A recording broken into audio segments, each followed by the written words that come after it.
ọbụla abalị 22 n'ime ọnwa nke isii gbanwe June 2024. Gọvanọ Soludo eguzobego otu panel ga-enebanye anya na ụlọ ọdịda mara afọ n'ala n'Ọnịcha. Ndị ụlọ ọgbakọ omebe iwu nke Anambra steeti ekwupụtago maka mmadụ 21 emere ndị isi oche nchere oge na kansụl 21 enwere na steeti a. Gọọmenti etiti akwalite ezi mmekọrịta na ndị European Union iji kwalite ezi ọrụ. Mmadụ dị 200 abụrụgo ndị merụrụ ahụ dịka emere ngagharị iwe na Kenya banyere ego etinyere maka ịtụ ụtụ isi. Gọvanọ Chukwuma Soludo abịaghị weta mgbanwe zuru oke na Anambra steeti. Ọ bịaghị ịkwalite ọnọdụ akụnụba na steeti a bịakwazị ịkwalite ejirimara ndị Igbo. Ka anyị jikọta aka ọnụ ka anyị ya nkwado zuru oke ka ya bụ ọrụ wee gaa n'iru. Ọmụbụ obi ajụlụso oke ka anyị gaa n'iru. Gọvanọ Chukwuma Soludo eguzobego otu panel ga-enebanye anya n'ihe kpatara ụlọ jiri wee maa afọ n'ala n'ọdụ Igbo afịọdụ Igbo dị n'Ọchanja nakwazi ụlọ a na-alụ na DMGS dị n'Ọnịcha. Gọvanọ Soludo merebere ya bụ mmemme na Gọvanọs Lodge dị n'Amawbịa. Ejike Abana wetara anyị akụkọ. Ndị so n'otu ahụ gụnyere Injinia Sir Victor Meju, onye nke bụ onye isi Koren na steeti a ga-abụkwa onye isi oche ya bụ otu, Architect Ikenna Ebo, onye nke bụ onye isi Nigerian Institute of Architects Anambra State Chapter, Town Planner Nwofọ Ben Obiora, onye nke bụ onye isi Nigerian Institute of Town Planners Anambra State, Surveyor Gabriel Okeke bụkwa onye isi Nigerian Institute of Quantity Surveyors Anambra State Chapter. Ndị ọzọ gụnyere Builder Kingsley Nweke, onye nke bụ onye isi Nigeria Institute of Builders Anambra State Chapter, MDCO Anambra State Material Testing Laboratory, Ọkammụta Ezeagụ Akolisa, onye nke bụ onye isi Institute of Structural Engineers, nakwa onye odeakwụkwọ Bụtọrọkpụ Ministry na-ahụ maka ewumewu na steeti a ga-abụkwa onye odeakwụkwọ ya bụ kọmitii. Ihe nlegara anya maka iwube ya bụ otu gụnyere ịchọpụta ihe kpatara nakwa ihe dịbu adị mere ya bụ ụlọ ahịa arụrụ na ọdụ Igbo Ọchanja Market nakwa ya bụ Centenary Building nke Dennis Memorial Grammar School ji wee daa, ma nenekwa etu esi wee wube ụlọ ahụ na ihe ndị ewepụtara ọnụ na ya nakwa ọrụ ndị kwesịrị ị na-eleta ụlọ ahụ anya na ihe ndị etinyegasịrị na ya ma wechiata ụsa n'ime mkpụrụ ụbọchị 20 ma ọ bụ izu ụka 4. Ka ọ na-ekwu okwu n'aha ndị otu ya, Injinia Meju kwere nkwa na ha ga-arụ ọrụ ha nke ọma iji jere ndị Anambra steeti ozi. Onye Chief of Staff nke Gọvanọ Maazị Ernest Ezeajuri nọkwa na ya bụ mmemme. Ndị ụlọ ọgbakọ omebe iwu nke Anambra steeti ekwekọrịtago maka nhọpụta ahọpụtara mmadụ 21 dịka ndị isi oche kọmitii nchere oge na kansụl 21 enwere na Anambra steeti. Ndị ụlọ ọgbakọ anọ kwupụtara maka nhọpụta ndị anọ ka ha nwere ọgbakọ ha ụnyaahụ dịka o si wedị n'usoro iwu nke isi nke 208 nke iwu ji ndị kansụl ime obodo dị iche iche nke afọ 1999 emegharị dịka Gọvanọ Chukwuma Soludo si wee kwu. Ịmanechi Gbata wetara anyị akụkọ. Ndị ọchịchị nchere oge ahọpụtara n'okpuru ọchịchị dịgasị iche iche dị na steeti a gụnyere Sir Ifeanyi Chinweze, Anambra East, Maazị Fidelis Nnazọ, Anambra West, Maazị Romanus Ibekwe, Anịọcha, Maazị Chinedu Okafọ, Ọka South, Maazị Alphonsus Ukwumelu, Ayamelum, Barrister Chijioke Ozumba, Dunukọfịa nakwa Maazị Stanley Nkwọka, Idemmili North. Ndị ọzọ gụnyere Barrister Chinedu Ọnọniba, Njikọka, Maazị Val Ezogidi, Nnewi South, Maazị Franklin Nwadialụ, Ọgbaru, Maazị Anthony Wora, Onitsha North, Barrister Kasmia Nwafọ, Orumba North nakwa Maazị Shedrack Azubike, Orumba South. Ndị ọzọ gụnyekwara Dọkịnta Chibuike Ọfọbụike, Agụata, Maazị Tangod Aniagọ, Ọka North, Maazị Amaka Obi, Idemmili South, Maazị Emeka Ọjị, Onitsha South, Engineer Anayo Ọjịakọ, Ihiala, Engineer Chris Obiora, Nnewi North, Maazị Chimezie Obi, Ekwusigo nakwa Maazị Imanweke Oyi. Ha bụ ndị ọchịchị nchere oge ga-achị naanị ọnwa 3. N'okwu ya ka okwupụta okwu nke ụlọ omeiwu na steeti a bụ Right Honorable Somto Chukwudeze kelere ha ma kpọkwue ha ka ha bụrụ ndị ga-etinye uchu n'ọrụ dịka ndị Anambra nwere olileanya ebe ha nọ.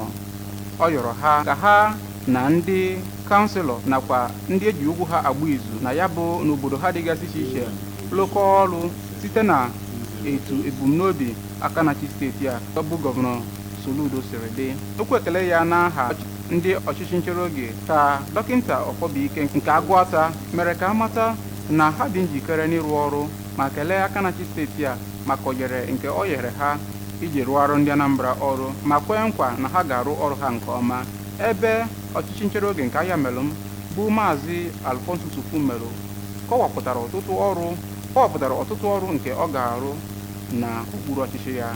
N'ajụjụ ọnụ nke agbara ya ka onye ọchịchị nchere oge nke Orumba South bụ Maazị Shedrack Azubike toro aka na-achị steeti a maka inye ya ohere iji rụọ ọrụ ndị Orumba South ọrụ ma kwee nkwa na ọ ga-arụ ọrụ site na etu amụma ya bụ gọvanọ siri dị n'iji fụ na udo tọrọ atọ nakwa njikọrịta aka ọnụ bụ nke batara n'Orumba South.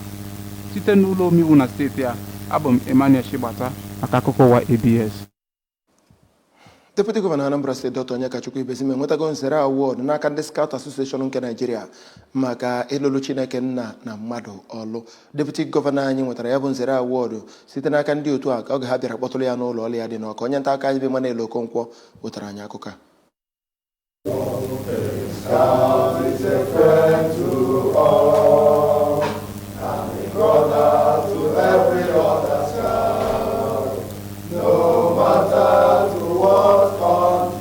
ka ọ na-anabata ya bụ nzere, Dr. Ibezim onye bụ onyeisi ndị Scout na steeti a kenere ndị otu ahụ na ogogo national maka inyochapụta ma nyekwa ya bụ nzere ma were ya kwụnyere gọvanọ Chukwuma Soludo n'ihi ọrụ ọma ọ na-alụ. Ọ gwakwara ha na ya bụ nzere ga-eme ya ka o mee karịa ka ọ na-eme. Dọkịta Ibezim mere ka ndị ahụ mata aka ọrụ ọchịchị Soludo na-arụgasị iji wee hụ na enyetere onye ọbụla oke ruru ya na steeti a. Na mbụ ka onye Chief Commissioner Communications nakwa Public Affairs nke ya bụ otu na ogogo national Dọkịta Chukwujekwu Ibe nakwa onye steeti Scout Commissioner Maazị Samuel Okwuonye dịka ha na-ebunye Deputy Gọvanọ Ibezim ya bụ nzere kenere ya maka ọrụ niile ọ na-arụ iji kwado ya bụ otu na kpee ekpere ka Chukwu gọzie ya.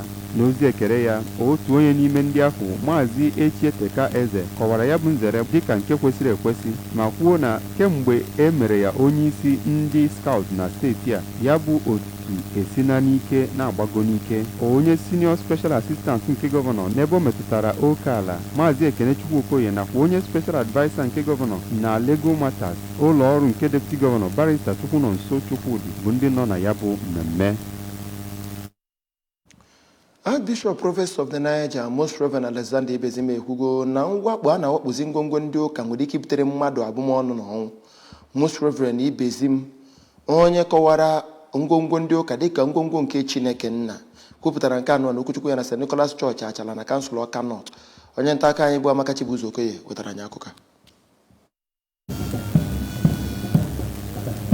Archbishop Ibezim gbarụrụ iru nyegara ndị mmadụ bi na ya bụ ebe otu ha si abata na ana ụka ma dọọ ha aka na ntị ka ha hapụ ị na-akpa ajọ akparamagwa. Most Reverend Ibezim bụ onye nọ n'ụlọ ụka ahụ mgbe a na-awube ya bụ Achara Archdeaconry kwuru na mwube ahụ bụ nke dị ya mma maka na Achara bụ ebe isi n'okpuru ọchịchị Ọka North ma kwunwee olileanya ya na ya bụ mwube bụ nke ga-eweta ọganiru na ya bụ obodo. Ọ gakwara n'iru ma dụkwa ndị Archdeaconry ahụ ka ha rụọ ọrụ dịka ezinụlọ nke ga-eme ka ha na-atọwapụ mkpụrụ obi dị iche iche ma kwe ha nkwa na Chineke ga na-anọnyere ha mgbe ọbụla. Ka na-anabata Archbishop na obodo ahụ ka onye eze ọdịnala nke Achara bụ Igwe Sọni Nwokedi kọwapụtara obi aṅụrị ya na ya bụ mwube ọhụrụ ndị Archdeaconry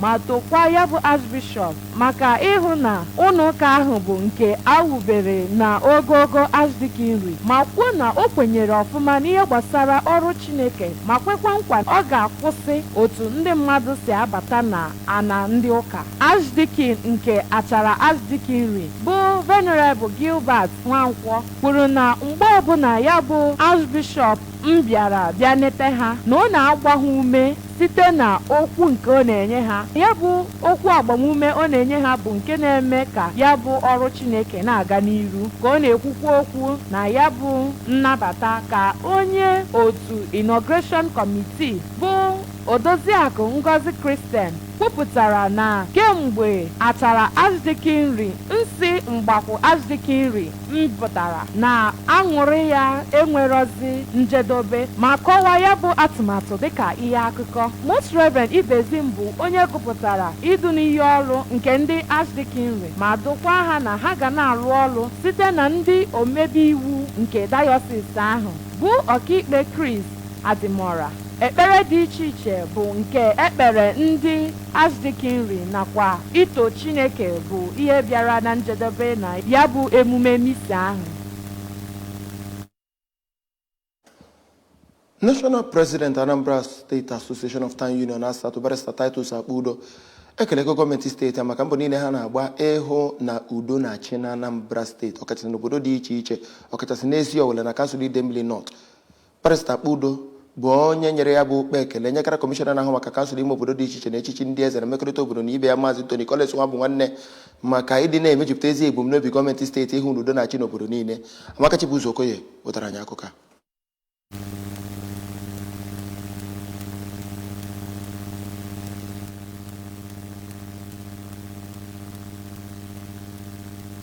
N'aka ndị fọrọ na anyị ga-akọrọ gị gọọmenti etiti akwalitego ezi mmekọrịta n'etiti union obodo dị iche iche na mmekọrịta ha.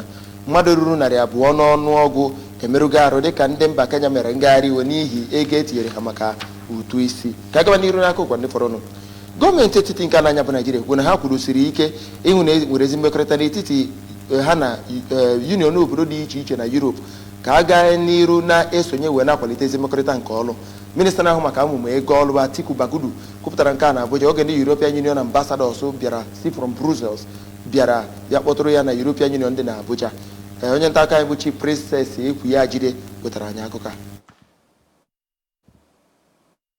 Nọ uruchi ịkpa nkata nrụkọta ọrụ ebe ndị bịara n'emume ahụ na-eri na-aṅụ ma na-akpa otu ha ga-esi arụkọ ọrụ ka ọ na-agwa ndị ọbịa ahụ okwu ka Maazị Bagudu kwuworo njikere nke Naịjirịa njikọta aka nke obodo na mpaghara dị iche iche nke gụnyere iso usoro iwu ọchịchị ndị nkịtị mbugharị na ọtụtụ ndị ọzọ ga iji nyere ndụ ndị obodo aka. Minista na-ahụ maka uto ndị ntorobịa Dọkịta Jamila Ibrahim sịrị na ọchịchị Bola Ahmed Tinubu dị njikere ịkwalite ndị ntorobịa ime ha mgbe uto obodo. Ọ gụkọrọ ụfọdụ atụmatụ gọọmenti kwadobere iji mee ihe ndị a ka ọ pụta ihe dịka itinye ndị ntorobịa pasentị 30 na gọọmenti, ịgbape ihe ọ kpọrọ Presidential Initiative on Youth Enterprise Clusters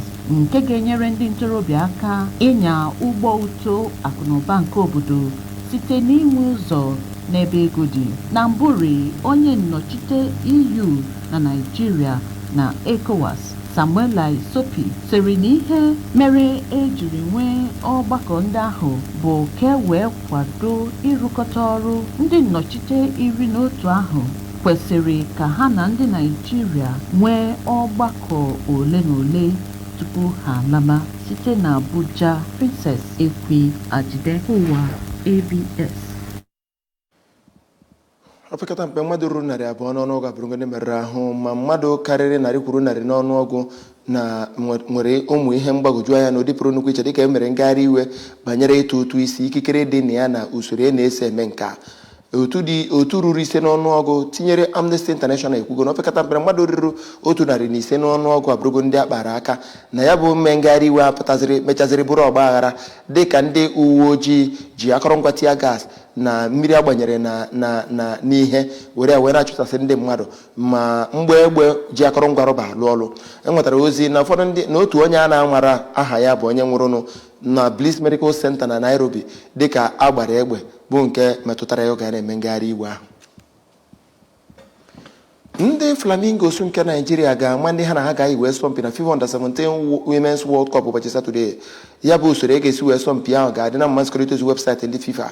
Ọ ga-adị na Fray Anton de Montesinos Monument na Dominican Republic. a na-eme ka amata na ya bụ mmemme anụ onye ga-anọ n'isi ya bụ Avelino Cuadra bụ onye nta akụkọ na bụrụkwa onye na-atapị otu egwuregwu bọọlụ si aga ma bụrụkwa onye na-egosi ọhaneze ihe na-eme na mfele mba ụwa.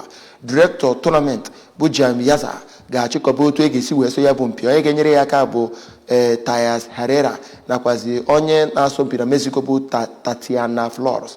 Ndị Flamingos so na ndị otu egwu bọọlụ mmadụ 16 ga-esonyenụ na ya bụ asọmpi. Bankole Olowokere na ndị otu ya gbara ndị nke atọ na mmemme ikpeazụ achịkọbara na India. Dominican Republic bụ ndị ka achịkọba ya bụ asọmpi a malite n'abalị 16 nke ọnwa Ọktoba kwụsị n'abalị 3 nke ọnwa Nọvemba n'afọ a. Ọ bụ nnọọ mmemme iru uju na inwe ntụgharị uche dịka eliri onye nke anyị bụ Chief Ndụchukwu Obiagụ a na-akpọ Jude Mascot Obiagụ. Eliri ya n'obodo ya bụ Ụmụikpa Village Ọkụga na kansụl Agụata na Anambra steeti. Chief Obiagụ bụ onye ama ama na-akọrọ anyị akụkọ ụwa n'olu bekee ma bụrụ onye na-ewetara anyị mmemme dị iche iche na redio ma n'ikuku TV n'ụlọ mgbasa ozi ABS totu ruo mgbe ọ rapụrụ ụwa ka ọ gbara afọ 63. Ịfụnanya Okonkwo wetara anyị ka mmemme akwamozu ya si wee gaa. Gburugburu ebe ahụ bụ nke jupụtara na ndị enyi ikwu na ibe nakwazi ndị ọrụ ABS ndị gbakọrọ ifere onye otu ha jee nke ọma. N'okwuchukwu ya n'oge a na-akara ya ụka onye nwụrụ anwụ na St. Vincent de Paul Catholic Church Ugwuoka, ụkọchukwu onye ọbịa Reverend Fada Prọfesọ Bonacristus Umeọgụ kọwara ọnwụ dịka njedebe nke ndụ na-anwụ anwụ nakwazi mmalite nke ndụ anwụghị anwụ nakwazi ndụ ebighị ebi. Fada Umeọgụ gwara ndị niile gbakọrọ n'ebe ahụ ka ha zere njọ n'ihi na ọ na-eduba n'ọnwụ ike. Gọziere ndị ezinụlọ a ka ha tụkwasị